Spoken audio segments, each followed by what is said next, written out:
Hello, how are you? Welcome to Breakfast All Day. I'm Christy. That is Matt. That is Alonso. Next up for us is Supernova with Stanley Tucci and Colin Firth. Alonso, take it away. So Stanley Tucci and Colin Firth play a longtime gay couple. Firth is a concert pianist, but he has been taking several years off to tend to his partner, played by Tucci, who is a writer who is grappling with the early stages of dementia. And so the two of them get into a what the British call a camper van, and make their way out into the country for some visits with old friends, and on their way to what will be Firth's first performance in a long time. And along the way, they begin to, well, not begin to, they've been doing it for a while, but they continue to confront Tucci's deteriorating condition and figuring out what's going to happen next. I was looking forward to this movie, obviously, because I'm a fan of these two actors, and I was curious about seeing them play a couple. I think movies about dementia hit me hard. Really, it's one of the things that I worry about as I get older, and like Dave and I have talked about it a lot on Linoleum Knife, and so I was really expecting this to be, to find this kind of emotional and moving. And while the film certainly doesn't go for the cheap tears, it doesn't milk this for sentimentality, it doesn't seem all that interested in getting too deep into the story either. This all feels very surface and very they don't, I don't feel like this gets into the meat of the rich plot that they could possibly have here about these two characters, about having to make these decisions about what it means to keep someone alive when maybe they don't want to be, and what does that mean for when does the caretaking partner's needs overtake the needs of the person who's being taken care of.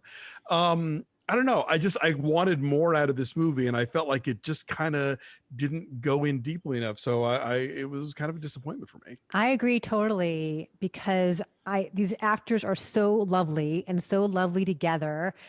Famously, they were each cast in the other's role. Oh, I didn't know that. Oh yeah, this has been written about. I've seen it a million times. They're each playing the other role. So Firth was the one suffering from dementia, and Tucci was the one taking care of him. And as they read it, they both kind of felt like, you know what, you'd be better for this, and I'd be better for that. And so they switched. Oh, interesting. And I like this combination better the way it is. I think it makes a lot more sense. Sure. Yeah, it does feel like it skims the surface. And part of the problem is we only know them on this road trip, right? There's like a glimmer of a scene of them waking up in bed together. And then from that point on, we only know them from this road trip. And so we don't have a firm grasp on what their life has been like prior to that. And so I think that makes it difficult to get attached to who they are and what ordeal they're. Yeah, you get a little backstory via the old friends and stuff when they have that. They go to Firth's sister's house, right? And there's a big reunion of people, and so you get a little glimpses of stuff from along the way. But yeah, this really felt like to me like a first draft, and it was like, okay, this is great, but now I need more of everything.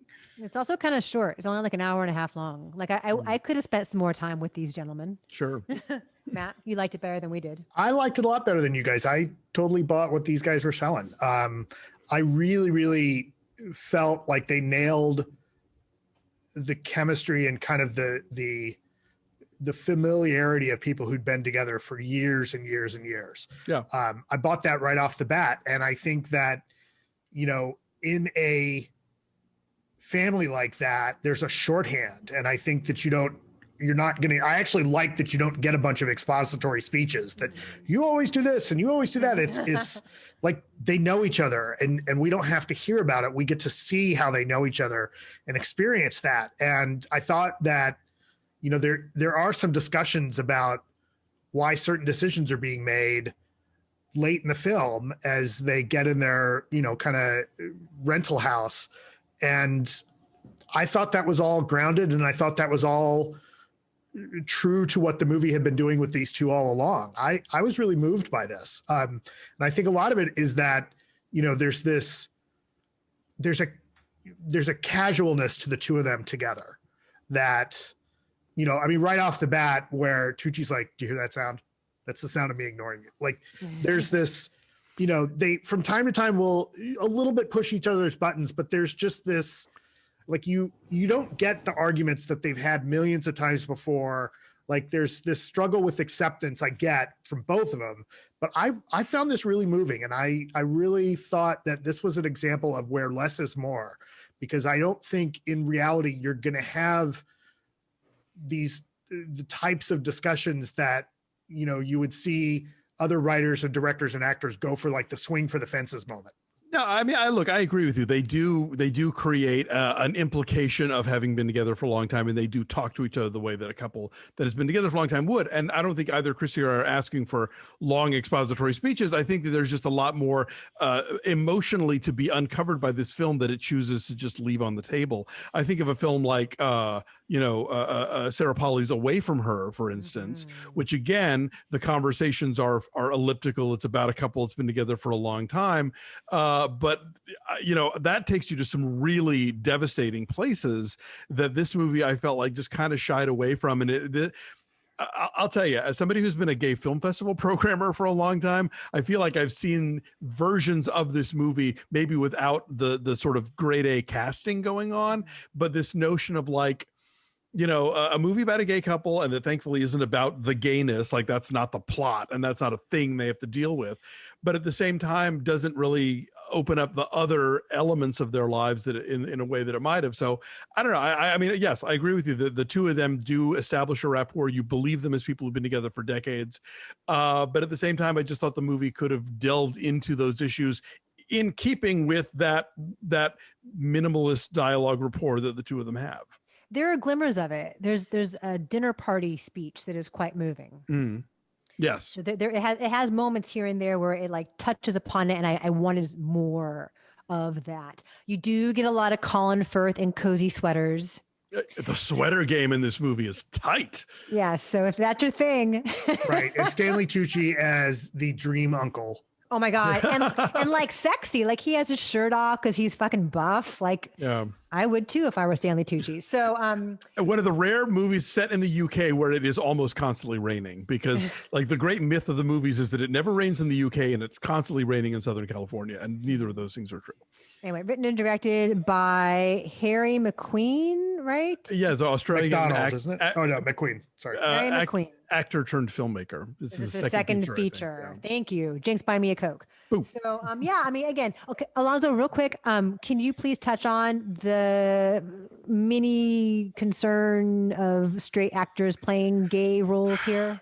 I mean, you know, I think that there are queer actors of similar box office stature that at least one of those roles could have been played by a gay actor, and you know, I'm for that in general. But I think that both Firth and Tucci are really good, and they are. You don't ever feel like they're treating the material with tongs. Like the very first time you see the movie, they're like snuggled together in bed. They are very, you know, they touch each other. They're affectionate with each other. It never feels like straight guy gritting his teeth and getting through this in the hopes of getting an Oscar nomination. But as a general rule, I think, you know, like, you know, look, hire the gay actors to play straight guys for sure. But like in the meantime, hire them to play the gay character. And I think you pointed out in your review too that Stanley Tucci played a gay character in The Devil Wears Prada, and Colin Firth did and Colin Firth did in A Single Man. Both beautifully, both beautiful portrayals. So yeah, they do. They come to the project with bona fides in this department. Right. This would have been a great Ian McKellen, Patrick Stewart collaboration. For instance, they might be a little old for these characters, but yes, for sure. I'm saying 6. I said, what did I say? 4.5? You said 4.5. Sorry, 4.5. I'm trying to get my kid to go do a thing online right now. Sorry. You guys are haters. I said 8.5. 8.5. 6.3 is our number, and hopefully Nick is now in his meeting that he needs to be in. And it is streamable where? Yes. I believe it's rentable in the places. It was. Yeah, I got it on Amazon. Yeah, it had a theatrical run, and it's premium VOD. Okay. Okay. Great. Awesome. Thanks for watching, you guys. Like this video, subscribe to our YouTube channel, follow us at BeFastAllDay on the social media, Twitter, Instagram, and Facebook, and check out our Patreon page at patreon.com/BeFastAllDay. We are discussing Bridgerton. We're at the next to last episode, so I'm hoping things get a little gay before this is over, because I can tell we're this close. And also WandaVision.